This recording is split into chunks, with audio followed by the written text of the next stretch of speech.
Hey guys, thanks for tuning in to Cruise Blog today. This is Allie, and today I'm going to be sharing things that I've done that I will never do again on a Carnival cruise. Let's get into it.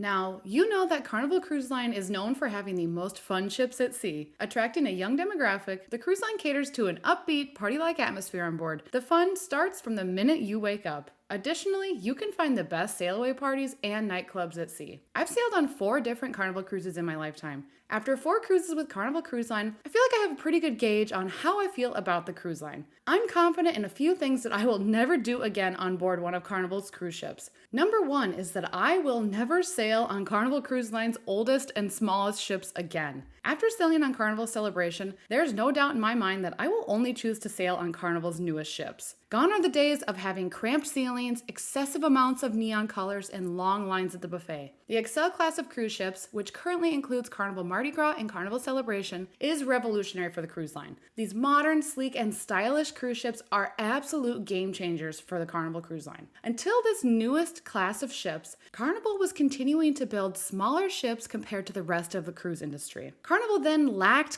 innovation for many years and instead built ships that were all consistently similar to one another. Even their brand new ships built in 2019 look as old as Royal Caribbean's ships from the early 2000s. Finally, hopping on the bandwagon of building mega cruise ships, Carnival Cruise Line debuted the Excel class of ships, which can hold 40% more than any other ship in their fleet. While these new ships aren't necessarily luxurious by cruising standards, the Excel class of cruise ships creates a totally new Carnival experience. I can't see myself choosing to sail on any of Carnival's older ships at this point, as Carnival Celebration really outshined any other Carnival ship that I've sailed on. Next, after trying Carnival's buffet multiple times, I won't plan to eat in the Lido Marketplace again. While Carnival Cruise Line has arguably the best quick casual food in the cruising industry, their buffet leaves a lot to be desired. On my very first Carnival cruise with my family, I remember being shocked by how bad the food tasted in the buffet compared to other cruise lines that I'd been on. The long lines, the lack of seating, and the dark lighting in there made the buffet very lackluster, to say the least.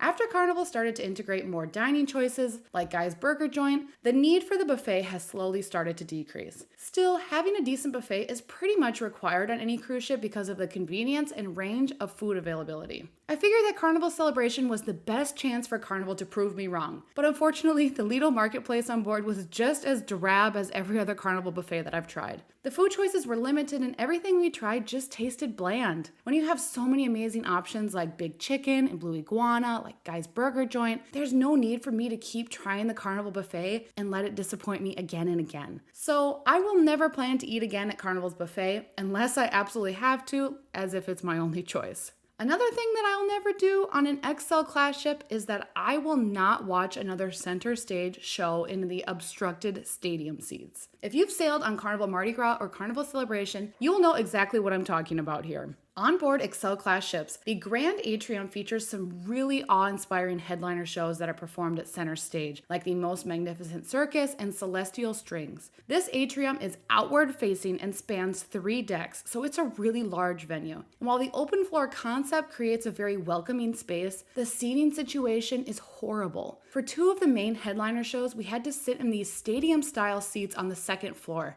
We figured that these seats were definitely meant to be used for the audience, as there would be no other purpose for Carnival having these type of seats here, but unfortunately we had obstructed views both times. There were no other seats available regardless of how early we got there. People were constantly walking in front of us as they were trying to go from one side of the ship to the other, and then they would stop and gawk and take pictures during the show, and it was so frustrating and distracting. Not to mention, Carnival had their entire technical sound booth right in front of these seats and a makeshift table that was also blocking our view. So I'll never watch another show in these stadium seats again if I'm sailing on an XL class ship. Instead, I plan to arrive early enough to snag one of the coveted floor seats. Next, when I'm cruising on Carnival, I will never walk into town in Cozumel again.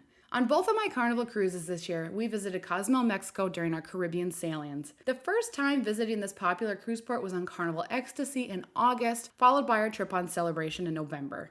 For the day, we opted to do a resort pass because of its proximity to the cruise port. With a quick Google search, the resort showed that it was only a 10-minute walk from the terminal, which is very doable. But I didn't realize that Carnival's cruise ships dock at a slightly different spot than Royal Caribbean, which is what I was most familiar with. As we walked off the ship, I used my phone to enter the address of the resort, and it was a 26-minute walk, which was more than double of what we were expecting.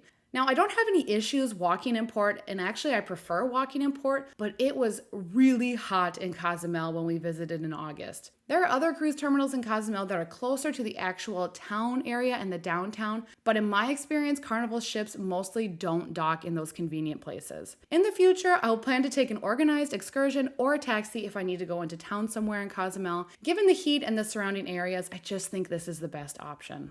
Next, after splurging on specialty dining, I will never eat at Carnival Steakhouse again. On my Carnival Celebration cruise, we decided to splurge and book an evening at the onboard steakhouse, Fahrenheit 555. After the experience, I am not planning to try this specialty restaurant again. Although we did have very attentive service and we enjoyed the ambiance, we were surprised to find how limited we were in what we could order. Our waiter initially explained that we could only order one appetizer, one entree with 2 small sides, and 1 dessert, which was a really big surprise to us because we've never been told that we were limited to certain orders in a specialty restaurant on a cruise. We tried to strategically order different menu items that we both wanted to try, but the restriction was a little off-putting. Not to mention, the sides are really small, so if you ordered something that you didn't like, kind of seemed like you were out of luck. Now, I understand Carnival wants to cut back on waste and prevent people from ordering too much. However, I just feel like specialty dining isn't a place to make cutbacks, in my opinion, since it's already an additional cost of $50 per person. And unfortunately, my steak also tasted a little overcooked and chewy.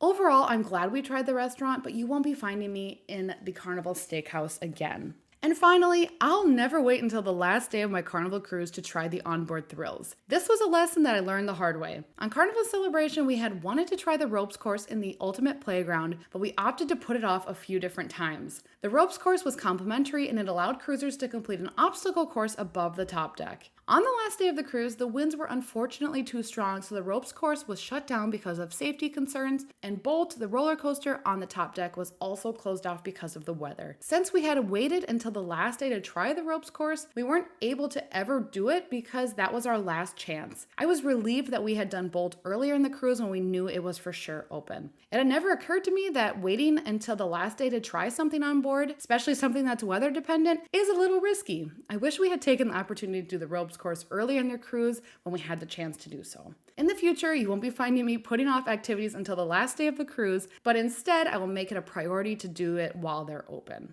All right, everybody, those are the things that I will never do on a Carnival cruise again. I would love to hear what you have decided you'll never do again on a Carnival cruise, so comment below and I would love to read those. Thanks for tuning in today, everybody, and be sure to like and subscribe to Cruise Blog so you can be notified every time we have a new video.